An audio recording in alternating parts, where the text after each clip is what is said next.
Hi, everybody. Welcome to Baphomet's Lounge. Oh, boy, my last Rush thing. Yeah, a lot of people dug it, don't get me wrong. But a couple of my hardcore buddies, kind of lit into me on some of my stuff. Dark Marcus got in my grill, was like, no, this fucking Madrigal's a gold song, and Vapor Trails is jizz. I'm going to sit you down. And then Poultry kind of got into my ass and was like, yo, man, Malignant Narcissism, I love that song. And how could you forget Headlong Flight off of Cockwork Angels? That's a gold song. Well, I kind of denied those albums, and it just is for me. And what I love the most about this is that we're so passionate about our favorite band, and to be so close to them as well as far as distance. Got a couple pictures of where in like 2010, May 22nd, 2010 to be exact. My buddy Scott Helfrich, and Jeremy, Big Kahuna, Jeremy Wells, and myself went up to Toronto just to bum around and do some drinking, and we kind of did some Rush sightseeing again. So we took another picture on the pier, and just kind of was like, gold, and I think if I remember correctly, we stayed at the Chelsea Hotel. We grabbed a room there, stayed at the Chelsea Hotel, and then we were like room 2116 or something like that. We're like, why couldn't we been 2112? So I took a picture of the 2112, and then we actually went down to College Avenue, went down to the Orbit Room, which is a bar that Alex Lifeson owns. And it was just kind of cool to just sort of, we were kind of hanging out there having a beer, whatever. And then, just the passion that we have for this band. And it is, the last video was like 46 minutes long, and I shot it twice because I felt a little tired the first time. And I figured I'll cut up the pace and do it a little bit, whatever. And it was still 46 minutes long. So I didn't get to dig into like maybe some of the shows, some stuff about the shows. Actually, funny little story.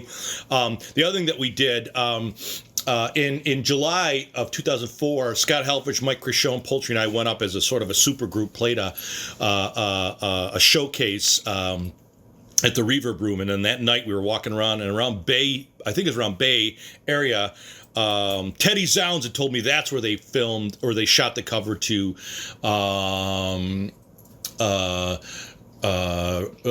Moving Pictures, which was not the case. And then later on in that 2010 visit with Scott and I, we actually found the right place. It was, I think, the Ontario Parliament building. So we went and we took pictures there. So it was kind of cool. And, those type of things, but I remember, in the July 2004 night, we were sitting on the steps of the building, fucking airbanding some Rush from Moving Pictures. I remember Mike Crichon was like having a real intense moment with it, and because it's spiritual, man. It's our favorite band. It meant the world to us. And I figured, a couple of quick things that I didn't get a chance to talk about. And I figured I might as well do it on the concerts. I just let me give another Rush thing about the concerts. The first time I saw him in '91 was with Vinnie Moore, and I actually went with my buddy, the late Brian Bagoon, and his first wife, Amanda.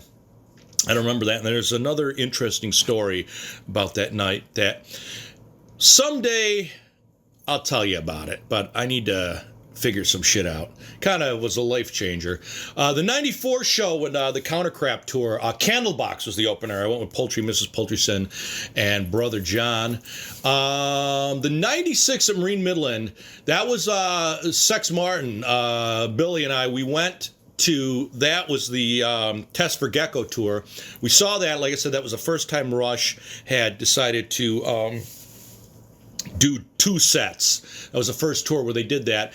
And then we saw the June 30th, 97 at the Molson Amphitheater. It was Dark Marcus, Sex Martin, and Gooch. DJ Gooch came up. It was kind of funny because Weister was supposed to go. He bought the tickets, and he decided, now let's not go. And DJ Gooch had been working nights as a corrections officer, and he just showed up at my office in the morning. It was like complete happenstance, and Weister was like, yo, man, let Gooch, you want to go up with me? So, poor guy had been up all night, so we went up, driving up with Dark Marcus's. We went over to DJ Gooch's pad downtown. Dark Marcus is playing he knows every Rush song on acoustic guitar, and he's just fucking ripping it out. We're getting all sick, and Darkness, of course, has to drive. He's driving 90 miles an hour because he's possessed. And we went to some strip club, and we just got sick and had a great show. And then because Rush didn't play any secret extra goods, fucking Sex Martin Billy had a fucking snap case, started whipping this beer cooler around and shit like that. I kind of got pissed at him for that. But Darkness will always say, Billy, start whipping those coolers whenever we have that. And the thing that June 30th, 97, there was another show that was July 1st, 97. And when they released Different Stages, the live album, Poultry got into my case on that too. I was kind of dismissive of that album, and he was like, "Oh, come on, man! There's some gold versions on that." Bah. I think he loved the version of Driven, and I had denied it again. But on that Different Stages, Rush had only showed. Only chose the July 1st, a date from the July 1st, and they did not do the June 30th. I was like, damn, I missed being on a live album by, one show. And I think Rush released a box set, and they put in a couple of videos from that July 30th show, like stage footage or what have you. So that was a gold experience. And then the 2002 at the Blue Cross Arena show, like I say, I remember my buddy Vince Valenti showed up. He was like a really good bass player. Friend of mine when I was growing up, and he had a seat right in front of me, and they were like his favorite band, and that was gold. And then the 2007 show, the free tickets that I got. I had a buddy of mine who was at a gas station I went to, and the dude, they were having a raffle. And dude kind of saw to it that he said, keep adding tickets in there, keep adding tickets. And then when the owner said, hey, go pick out a ticket, he went in there and found my ticket and got it in there. So thank you. 1,000 blessings for that show. That show was gold on the 4th of July. I bought this concert t-shirt on that show. And a funny story, that day I played a show earlier in the afternoon. Both Scott Helfrich and I played a show with a guy we were playing with, Jim Piranelli, and Armin Petrie came on, guested on drums, producer Armin Petrie, because we just recorded in his studio on something, and we played a backyard concert, for this guy that Jim's wife at the time had worked for. A guy, he owned the company. I can't think of his name. He owned the company called Demco, and they did huge demolitions. They actually tore down the Memorial Auditorium, and they would, they could take apart. They were like very specialized. I guess they could take apart nuclear plants or something like that. And he was very, very wealthy. Real nice guy. So we played this party, and I remember I said, I got to leave. We're going to a Rush show. And he goes, hey, pulls out a $100 bill, hands it to me, says, first drink's on me. Well, I'll be damned if I spend money on alcohol at a concert. And so I bought this t-shirt. I think I bought a couple things. I know I bought this t-shirt. I actually bought him a t-shirt and got it mailed to him. I never heard back from him, but sadly I found out that like last year he died. Heart attack or something, I can't remember. So that was a thing, and of course that show, as you saw from my last episode, was huge show. Then the 2010, the Molson Amphitheater and the New York State Fair, when I saw them on the Time Machine tour, a couple of interesting bits of information. Number one, Sex Martin was at the Cleveland show, so he was at the show that they released the official video. He was at that Cleveland show.